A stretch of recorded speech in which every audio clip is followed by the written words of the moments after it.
BBC Nepali सेवाको साँझ पखबाट सञ्जय ढकालको नमस्कार। आजको कार्यक्रममा इन्धनको चर्को मूल्य वृद्धि पश्चात पनि परल मूल्यमा पुग्नका निम्ति अझै भाउ बढाउने आयल निगमको संकेत, घट्दा घट्ने बढ्दा बढ्ने हो। सुरुमा त्यो गर्ने बेलासम्म त परल मूल्यमा त पुग्नु पर्यो नि त। हामी जे परल मूल्य पुग्छौँ अब। मूल्य वृद्धि बारे जवाफ दिन सभामुखको सरकारलाई निर्देशन। अनि हरेक वर्ष करिब 800 जना MBBS का विद्यार्थीहरू उत्पादन हुन्छन्। चिकित्सा शास्त्र अध्ययन संस्था IOM 50 वर्षमा पुग्दै गर्दा डिन डाक्टर दिव्या सिंह शाहसँग कुराकानी र युक्रेनको खाद्यान्न निर्यातमा रुसी अवरोध युद्ध अपराध भएको EU को टिप्पणी। सबभन्दा पहिला प्रमुख विश्व समाचार। शरद केसीबाट समाचार सुन्नुहोस्। रुसले गाभेको क्षेत्र क्राइमियाले तटपारीको पेनिन्सुला प्रायद्वीप स्थित कैयौं तेल उत्खनन केन्द्रहरूमा युक्रेनी फौजले आक्रमण गरेको बताएको छ, जुन युद्ध शुरू भए यताको पहिलो हुन सक्ने जानकारहरूले बताएका छन्। क्राइमियाकी एक सिनेटर ओल्गा कोभितिदीले हमलामा 3 जना घाइते भएको जानकारी दिइन्। बीबीसीका वारेन बुल भन्छन्, उनले गस्ती जहाज र डुङ्गाले हराइरहेका अन्य 7 जना कामदारहरूको खोजी गरिरहेको जानकारी दिएकी छन्। उनका अनुसार उत्खनन केन्द्रका सबै कामहरू अहिले रोकिएका छन्। क्राइमियाको पश्चिममा पर्ने ओडेसाबाट प्राप्त समाचारहरूमा युक्रेनी उक्त बन्दरगाह शहरमा तमाम विस्फोटहरू भएको उल्लेख गरिएको छ, जुन रुसी फौजको मुख्य निशानामा परेको थियो। युरोपेली संघ EU का विदेश मन्त्रीहरूले युक्रेनमा अड्किएको 10 लाख टन खाद्यान्न आवश्यक परेका देशहरूमा पुर्याउन कसरी सुनिश्चित गर्ने भन्ने बारे छलफल गर्दैछन्। बैठकमा भाग लिन गएका EU का विदेश मामिला प्रमुख जोजेफ बुरेलले युक्रेनी बन्दरगाहहरूमा अवरोध गरेर रुसले युद्ध अपराध गरिरहेको बताए। जर्मन विदेश मन्त्री आनलेना बेरबोकले पोल्यान्ड र रुमेनियाको रेलवे प्रणालीको आधुनिकीकरणको निम्ति आफ्नो देशले सहयोग गर्ने बताइन्। थप खाद्यान्न रेलबाट ढुवानी गर्न सकियोस् भनेर त्यसो गरिने उनको भनाइ छ। रुसले भने पश्चिमाहरूले मस्कोमाथि लगाएको प्रतिबन्धका कारण विश्वव्यापी खाद्य संकटको अवस्था सिर्जना भइरहेको आरोप लगाएको छ। चीनले नाटकीय रूपमा रुसी तेल आयात बढाएको छ। युक्रेनमाथि मस्कोको अतिक्रमणका कारण अन्य तमाम देशहरूले रुससँग तेल किन्न रोकेका बेला चीनले आयात बढाएको हो। गत मे महिनामा अघिल्लो वर्षको तुलनामा रुसले चीनमा 55% बढी तेल आपूर्ति गरेको थियो। अब चीनको निम्ति सबैभन्दा ठूलो तेल आपूर्तिकर्ता साउदी अरबको ठाउँ मस्कोले लिएको छ। युक्रेन हमला यता भारतले पनि रुसबाट तेल आयात बढाएको छ। संयुक्त राज्य अमेरिका र कैयौं युरोपेली देशहरूले रुसी आक्रमणको विरोधमा रुसी तेल आयातमा कटौती गरिरहेका छन्। नेपाल सरकारले पछिल्ला दिनहरूमा निकै विवादमा परेको अमेरिकासँगको स्टेट पार्टनरशिप प्रोग्राम SPP अघि नबढाउने निर्णय गरेको छ। केही बेर अघि बसेको मन्त्री परिषदको बैठकले उक्त निर्णय गरेको प्रधानमन्त्रीका प्रेस सल्लाहकार गोविन्द परियारले बीबीसीलाई जानकारी दिए। सन् 2015 देखि उक्त कार्यक्रम अन्तर्गत सहायता लिन सेनाले पत्राचार गरेको सार्वजनिक भएको थियो, तर पछि SPP अमेरिकी सैन्य गठबन्धन कार्यक्रममा समेटिएपछि सेनाले त्यसबाट नेपाल पछि हट्नु पर्ने सुझाव सहितको पत्राचार सरकारलाई विगतमै गरिसकेको जानकारी दिएको थियो। र बंगलादेश र उत्तर पूर्वी भारतमा 10 लाख मानिसहरू बाढीको पानीमा फँसेका छन्। उद्धार टोलीहरूले उनीहरूसम्म पुग्न संघर्ष गरिरहेका छन्। दर्जनौंको संख्यामा मानिसहरूको मृत्यु हुनुका साथै अन्य थुप्रै हराइरहेको बताइएको छ। एक हप्ताको अविरल वर्षाले बाढी र पहिरो निम्ति आएको हो। भारतसँगको सिमानामा पर्ने सिलहटको करिब 60% भूभाग पानीमा डुबेको त्यहाँका अधिकारीहरूले जनाएका छन्। यो बीबीसी नेपाली सेवा हो।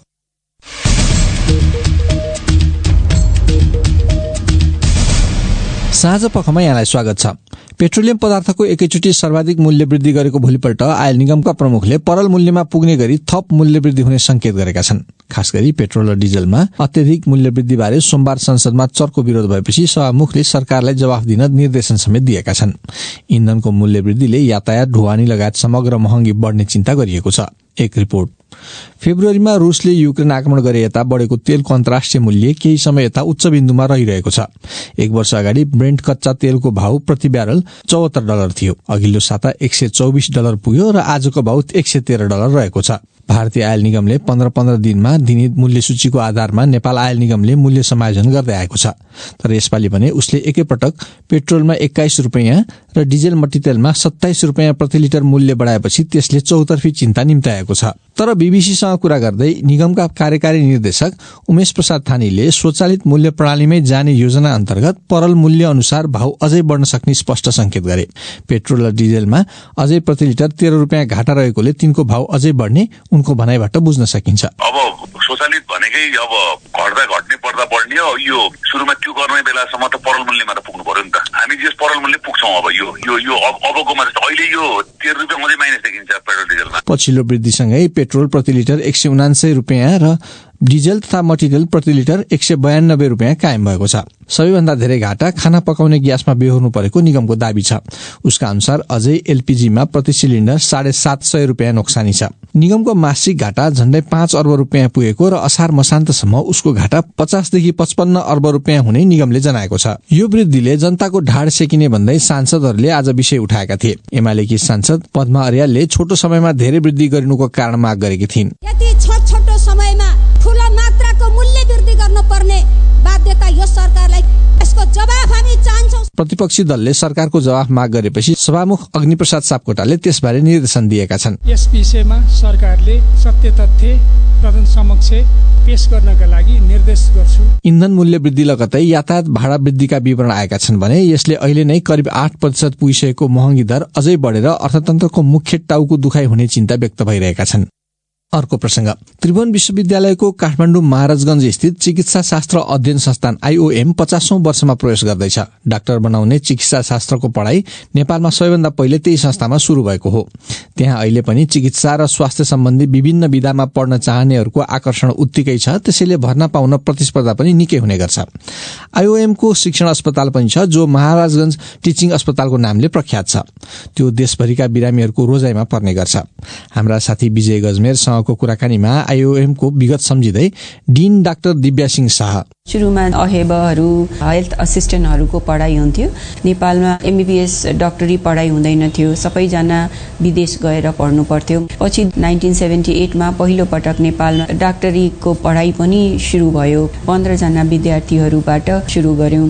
अहिले एमबीबीएस विद्यार्थीहरूको संख्या पनि 100 पुगेको छ भने त्यसमाथिका कोर्सहरू जस्तै स्पेशालिटी एमडी कोर्सहरू पनि 1994 तिर सुरु गर्यौं। त्यसपछि 2009 सालमा विज्ञको तालिमहरू डीएमएमसीएच लगायत पीएचडी का कोर्सहरू पनि तयार गर्यौं। यसले गर्दा देशमै हामीले बेसिक डाक्टरीको पढाइ र स्पेशलिस्टहरू पनि उत्पादन गर्न थाल्यौं। मास्टर्स देखि पीएचडी सम्मको पनि नर्सिङको पढाइ हुन्छ। स्वास्थ्य सम्बन्धी अरू विधाहरू, ल्याबको मेडिसिन, त्यस्तै रेडियोलोजी, अप्टोमेट्रीहरू अनि पब्लिक हेल्थ, यसको पनि पढाइ हुन्छ। र अहिले करिब 1000 बेड क्यापासिटीको अस्पताल पनि यसको अन्तर्गत भएको छ। यसका 7 वटा आंगिक कलेजहरू छन् भनेदेखि करिब 17 वटा सम्बन्धन प्राप्त कलेजहरू नेपालभरि नै छन्। यस संस्थाबाट प्रत्येक वर्ष कति डाक्टर तयार हुन्छन्? ग्रामीण क्षेत्रमा डाक्टर पठाउन के भइरहेको छ? हरेक वर्ष इन्स्टिच्युट अफ मेडिसिनबाट मात्रै करिब 800 जना एमबीबीएस का विद्यार्थीहरू उत्पादन हुन्छन्। त्यसमा सबै नेपालमा त रिटेन हुँदैनन्। खास गरेर यी विद्यार्थीहरूमध्ये धेरैजना चाहिँ विदेश गएर पनि काम गरिरहनु भएको छ। अहिले नेपालको यो डाक्टर र पेशेन्ट रेशियो हेर्ने हो भने पुगेको छैन। काठमाडौँमा र शहरहरूमा डाक्टरहरू पुगे तापनि गाउँघरसम्म चिकित्सकहरू पर्याप्त मात्रामा छैनन्। त्यसको लागि अहिले स्वास्थ्य मन्त्रालयले नयाँ पोलिसीहरू पनि ल्याएको छ। छात्रवृत्तिमा पढेका शिक्षकहरूलाई 2 वर्ष अनिवार्य रूपमा सरकारले खटाएको ठाउँमा काम गर्नुपर्ने एउटा नयाँ नियम ल्याएको छ। त्यसले गर्दा पनि ती विज्ञहरूलाई केही समय देशभरि नै पुर्याउन सक्छौं। अनि देशमै खाँचो हुँदा हुँदै डाक्टरहरू पनि विदेश जाने चलन बढेको छ, किन? नेपालमा आवश्यकता छ र उहाँहरूले विदेशका विकसित राष्ट्रका अस्पतालहरूमा काम गरेर त्यहाँ चाहिँ बढी सुविधाहरू पनि छ, तलब पनि बढी पाउने हुँदा उहाँहरू उता आकर्षित हुनु स्वाभाविक पनि हो। हामीले नेपालमै उहाँहरूलाई कसरी राख्ने, कसरी नेपालमै काम गर्ने वातावरण बनाउन सकिन्छ र यसलाई कसरी आकर्षक गर्न सकिन्छ भन्ने पोलिसी बनाउन चाहिँ जरुरी छ। अनि आईओएमले मात्रै भए पनि आफूले उत्पादन गरेको जनशक्तिलाई नेपालमै अवसर सृजना गर्न सक्ने अवस्था छैन। आईएम भनेको एउटा प्राज्ञिक संस्था हो। यसले राष्ट्रको लागि चाहिने विज्ञहरू उत्पादन गर्ने हो। ती विज्ञहरू राष्ट्रले उपयोग गर्ने हो। यसले आफैले शिक्षकहरूको रूपमा कन्ज्युम गर्न सक्छ, तर शिक्षकहरू त एउटा लिमिटेड मात्रामा मात्रै चाहिन्छ। सबै यहाँबाट उत्पादन भएका डाक्टरहरूलाई यही इम्प्लोइमेन्ट दिने होइन, त्यसलाई काम लगाउने र त्यसको लागि अपर्च्युनिटी क्रिएट गर्ने, काम गर्ने वातावरण बनाउने स्वास्थ्यको या योजना आयोगको नेपाल सरकारको मेन भूमिका रहन्छ। उनी थिइन् त्रिवी चिकित्सा शास्त्र अध्ययन संस्थानकी डिन प्राध्यापक डाक्टर दिव्या सिंह शाह। साथी विजय गजमेरसँग कुरा गर्दै तपाई बीबीसी नेपाली सेवा सुनिरहनु भएको छ। बीबीसी नेपाली सेवाका सामग्रीहरू अब तपाई हाम्रो फेसबुक, युट्युब, इन्स्टाग्राम र ट्विटर अकाउन्टमा गएर पनि पढ्न र हेर्न सक्नुहुन्छ। हामी डिजिटल माध्यममा रहेका हाम्रा श्रोता पाठकहरूका लागि पनि बीबीसीका विविध सामग्रीहरू प्रस्तुत गर्ने प्रयासमा छौं। रेडियोलाई जस्तै हाम्रा डिजिटल सामग्रीहरू पनि तपाईहरूले रुचाउनुहुन्छ होला भन्ने हामीले आशा राखेका छौं। आज विश्व शरणार्थी दिवस। स्वदेश फिर्ती आन्दोलनका एक अभियानकर्मी तथा भुटानी शरणार्थी चिकित्सक डाक्टर भम्पा राईको हिजो मृत्यु भयो। उहाँसँगै शरणार्थी भएर नेपाल आएका कतिपय वृद्ध शरणार्थीको जीवन अहिले पनि कष्टपूर्ण छ भन्छन् झापाबाट उमाकान्त खनाल यो रिपोर्टमा। खाँटी मान्छेको छोरा हो भने उसले त भुटान जानेको लागि बस्नु पर्यो र नेपाल गभर्मेन्टलाई म एकताल त सोध्छु, तपाईँको संविधानमा राख्नु दिँदैन भनेको छ, कहिले बदली गर्नुभयो? भुटानी शरणार्थीको स्वदेश फिर्ती आन्दोलनको पक्षमा अडिग रहेका शरणार्थीलाई निशुल्क उपचार गर्ने शल्य चिकित्सक डाक्टर भम्पा राई सधैँका लागि अस्ताएका छन्। 72 वर्षको उमेरमा विराटनगरको नोभेल अस्पतालमा उनको हिजो निधन भयो। नेपाली भाषी भुटानीलाई भुटानबाट लखेट्न शुरू गरिएपछि उनी पनि तिनै लखेटिएका सँगै नेपाल आएर जीवनको अन्तिम घडीसम्म शरणार्थी जीवन बिताए। पथरी शनिश्चरी शिविरका सचिव चम्पा सिंह राई भुटान प्रतिको लगाव र भुटान एउटा आफ्नो देश, एउटा माटो प्रति माया गर्ने कटिबद्धता उहाँको एउटा कुनै पनि देशमा परिवर्तन नभइकन काम गरिरहने एउटा नेता साँच्चै नै हो भनेर चाहिँ आउने मान्छे चाहिँ मैले अब छ जस्तो चाहिँ मलाई लाग्दैन। भुटानमा रहँदा उनी भुटानी दरबारको चिकित्सक समेत थिए। उनले चलाएको स्वदेश फिर्तीको आन्दोलनलाई समर्थन गर्ने र उनीमाथि भरोसा गर्ने भुटानी शरणार्थी अहिले पनि 6000 को हाराहारीको संख्यामा शिविरमा छन्। 1,13,000 शरणार्थी तेस्रो देश पुनर्स्थापनाको कार्यक्रम मार्फत विभिन्न मुलुक गइसके। बाँकी रहेकामा अधिकांश वृद्ध तथा अपाङ्गता भएकाहरू छन्। एक वृद्ध रुक्मिणी अधिकारी एकदम समस्या छ, कोही दिन भाडो रित्तै हुन्छ, कोही दिन पकाउँछु, कोही दिन चामलै हुँदैन। अर्का वृद्ध पदमबहादुर तामाङको अवस्था पनि त्यस्तै छ। अब संस्थाले पनि हेर्नु छोडे, न त नेपाल सरकारले नै हेर्छ, न त आफ्नो देशै फर्काइदिन्छ। बाँकी रहेकालाई भुटानले फिर्ता गराउने विषयमा हालसम्म कुनै चासो देखाएको छैन। उमाकान्त खनाल, बीबीसी, झापा। अन्त्यमा आजको एउटा अन्तर्राष्ट्रिय प्रसंग। युक्रेनमा उत्पादित 10 लाख टन खाद्यान्नको निर्यात रोक्ने रूसी कदम खास युद्ध अपराध भएको युरोपेली संघ ईयूका विदेश नीति प्रमुख जोजेप बोरेलले बताएका छन्।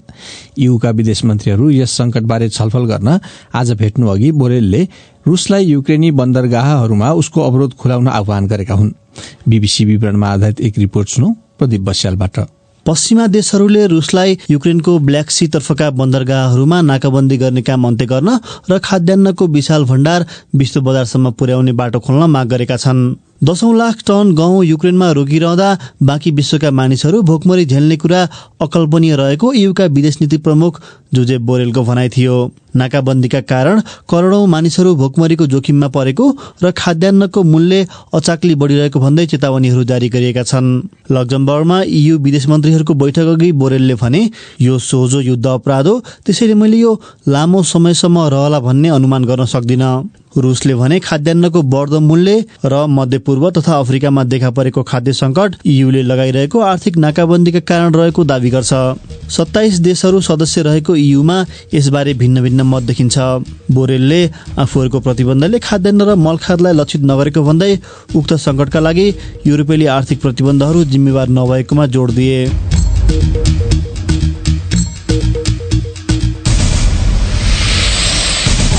यसका साथै बीबीसी नेपाली सेवाको साँझ पख यही समाप्त हुन्छ।